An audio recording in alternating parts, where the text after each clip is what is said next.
Italy, the new Prime Minister's kicked off an ambitious plan to kickstart the economy, and it's pleased quite a lot of ordinary people. Yeah, Matteo Renzi unveiled a sweeping package of tax cuts worth about 10 billion euros.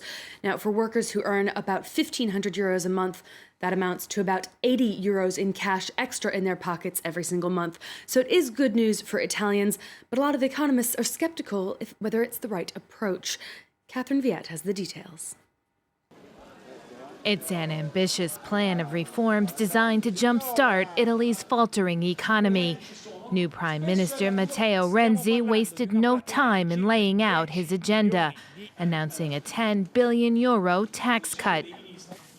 Today, this government is telling you that starting from May the 1st, the state will put 10 billion euros in the pockets of 10 million Italians, those earning less than 25,000 euros a year. Despite naysayers, it's been done and is a feasible and viable reform. The country is struggling to emerge from its longest post-war recession. Renzi has made clear that job creation and growth rather than austerity will be the focus of his government. Unemployment hit a record 12.9% in January. For those under 24, the rate was much higher, 42%.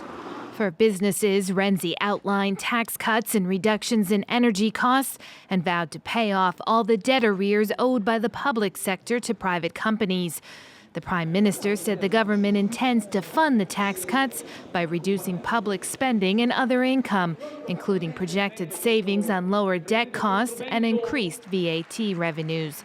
The Eurozone's third largest economy is in urgent need of reforms, as it struggles under a colossal debt of 2 trillion euros. So a new leader tackling the economy in Italy there, and Kate, a new leader in Chile, also trying to get her country's finances under control. Yeah, Michele Bachelet was sworn back into office this Tuesday, and she lost no time in trying to fulfill one of her main campaign pledges to help struggling families. On Wednesday, she submitted a bill that would provide grants of about $80 a year, twice a year, to help poor families that need a little boost for seasonal expenses, things like heating and new school supplies. She's also promised to reform the tax and education systems. Chile's economic growth has been losing steam after 5 years of 5% growth.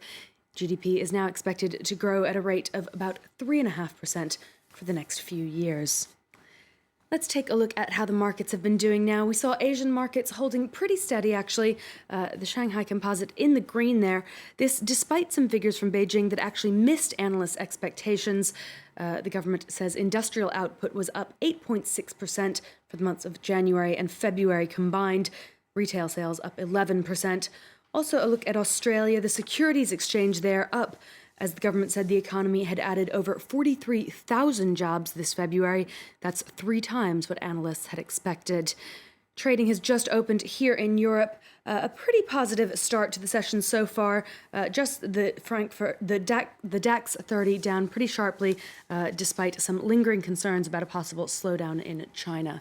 OK, let's have a look through some of the other top business news stories, starting with a notorious French trader. Yeah, Fabrice Touré, or Fabulous Fab, as he liked to be known in his heyday, has been fined more than $825,000 by an American judge. A New York jury found him guilty last summer of misleading investors about the risk of mortgage-backed securities while he was working at Goldman Sachs before the housing bust. The penalty is close to what U.S. regulators had hoped for. They'd called the case a symbol of Wall Street's greed. A French court has banned the US company Hess Oil from oil exploration at a site near Paris. It's seen as a victory for opponents of the controversial fracking method, which uses highly pressurized water and chemicals to uncover oil reserves. And the Japanese electronics brand Panasonic has said it'll give premiums to employees who work in China to compensate for high pollution levels there. Overseas workers often receive hardship bonuses, though this is the first move explicitly linked to air quality problems that have been plaguing China's largest cities. OK, Kate, let's end with a new face, or perhaps a new body is more appropriate to talk about, for Danone's yogurts. Yeah, and that new face is going to be Shakira, of course. The Colombian star will be headlining ads in 55 countries around the world for Activia yogurt. It's Danone's largest ever dairy campaign, trying to boost sales of that probiotic line. Last year, sales were flat, around 2.5 billion euros worldwide. If you take a look there, Shakira looks like a pretty good model in my opinion for this yogurt brand. She does, and I think she used to advertise fizzy drinks, so it's a bit more of a healthy shift from Shakira there as well. She's a mother now, I think, so she's trying to give that change of tack. Thanks very much, Kate Moody, with the latest business news. We're going to turn our attention now to the international papers. Florence Filmino has been thumbing through them, so